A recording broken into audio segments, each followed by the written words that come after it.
front of me is a UMIDIGI S3 Pro, and today I'll show you how to capture a screenshot on this phone. And to get started, you want to open up the content that you wish to capture, which I'm going to use settings as an example. And when it's open, all you need to do is press and hold power key and volume down. You will have this obnoxiously loud sound and an animation that the screenshot has been captured, along with a pop-up right here with 3 options, so share, edit, and delete.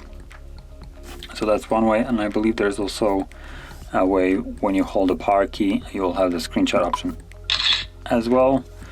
And sometimes there's also in the notification panel, but it looks like that's not the case on this phone.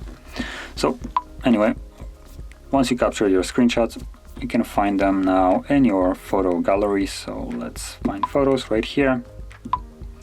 And you can see that we have 2 screenshots right here. Now also, if you go, I believe, into the 3 bars, and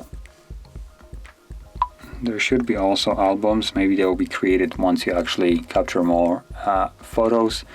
But it usually also creates an album called screenshots, which will contain obviously screenshots. But that being said, that is how you would capture screenshots on this phone. And if you found this video helpful, don't forget to hit like, subscribe, and thanks for watching.